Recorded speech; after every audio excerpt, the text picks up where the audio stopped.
This is Optimal Finance Daily, episode 1350, the Don't Own Stuff You Can't Fix Plan for Life by Tervooren of Riskology.com. And I'm your host and personal finance enthusiast, Diana Merriam. This is the show where I read to you and to myself, frankly, from some of the best personal finance blogs on the planet every single day. We're surrounded by messages of how difficult it can be to make ends meet and build wealth. So thank you for spending this time with me where we can empower ourselves to take control of our financial health. Typically, you'll hear Tyler of Riskology narrated over on Optimal Living Daily, but this one's a good fit for this show. So with that, let's get right to today's post and start optimizing your life. The Don't Own Stuff You Can't Fix Plan for Life by Tervooren of Riskology.co. Fellow Riskologist, a few weeks ago, I sat down in my driveway with a pile of tools, a YouTube video loaded up on my iPhone, and a little ambition. I was ready to take on the task of changing the bearings on my Subaru. It was a bear of a task. 1 full day, 5 bashed knuckles, 2 trips to the machine shop. But when the dust settled, I emerged victorious. Total cost, $160. Quote from 2 separate mechanics, over $800. That's $600 straight to the bank and no waiting around on someone else's schedule. Cha-ching! A smart riskologist knows that to come out ahead in life, she has to 1, avoid things in her life that don't add to her happiness, and 2, be willing to step outside her comfort zone to grow. But most people are not smart riskologists. Instead, they operate exactly the opposite. They buy all kinds of toys, thinking that surely this time they'll be happy for a long time. They spend all their money on vacations trying to escape the life they've built instead of building a life they don't want to escape from. And worst of all, they come to rely on all their toys as part of their daily life. When they break, they have to bust out the credit card to either buy a new one or pay a professional to fix it for them. But does it have to be this way? Of course not. Read on to learn a better way.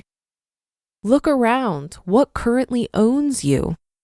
Take just a second right now to inventory all the expensive things in your life that you own and rely on every day.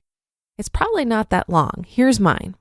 A 1-bedroom apartment, Apple MacBook Pro, this website, Apple iPhone, Subaru Outback. Now ask yourself, of the things on your list, how many could you either make or fix yourself if they broke? The apartment is no problem, even though I rely on it more than anything else in my life. I've been doing minor electrical, plumbing, and carpentry work since I was a little kid. If something goes wrong, I've got it covered, even though I don't have to because my landlord is responsible. The MacBook and iPhone are covered. In fact, they both have broken several times, and I've always gotten them back online again within a day or so. A set of micro screwdrivers, YouTube instructions, and Amazon 2-day shipping have always come through for me. And I feel pretty confident that if my car or this website breaks down, I'm equipped with a minimal but effective set of tools and knowledge to fix 90% of the potential problems that could cause it. How do you stack up? Are you able to fix the expensive things you rely on every day? Or do you go through life constantly worried something important to you will break and you'll have to spend all your money and time trying to find someone else to fix it for you? If you've just realized you're at great risk of the things you own causing you massive strife, here's a quick prescription for how to fix your dire situation in 3 steps. 1, stop relying on things you can't or won't fix. If you can't or won't fix it and you can't replace it, you probably can't afford to own it. If you want to get ahead in life and you're not willing to put in a little effort to learn how to maintain the expensive things you own, get rid of them and get out while you're still ahead. This is the whole premise behind the minimalist movement. Don't let the things you own end up owning you. I've stirred the hornet's nest before by poking fun at minimalism, but it's a good rule to live by. If you can't and don't want to fix it, you don't own it in the first place. This is where 90% of you will stop reading. That's okay. Here's the final 2 steps for the remaining 10%. Number 2, find the most likely failures and get the tools necessary to fix them. Over time, I've built a small but extremely useful cache of tools I can use to fix the majority of problems that will ever come up with my car, computer, phone, clothes, etc. Identifying the problems is easy. For a car, start by Googling common causes of car breakdowns. Then move on to searching for something like common issues for a 2004 Subaru Outback. If you buy carefully, you need very few tools to solve most of the problems you'll ever face. Number 3, watch a few YouTube videos to build confidence. You're not going to actually fix anything until it breaks, but you'll feel much more equipped to do so if you've seen someone else do it successfully first. YouTube is a treasure trove of videos for repairing almost anything. Yes, it's going to take longer than a pro to fix. Yes, you're going to get tired and frustrated. Yes, you're even going to fail occasionally and add time and expense to your repair. All these things suck, but at the end of the day, you still come out ahead. And while you're scraping your fingers and cursing operating systems and missing a night out with friends as you sit at home working on something you could have paid someone else to do, you'll also be building something more valuable than any amount of money or time you save: a sense of self-reliance and independence. Things that seemed expensive before are now cheap. Things that looked hard are now easy. The whole world is now at your fingertips.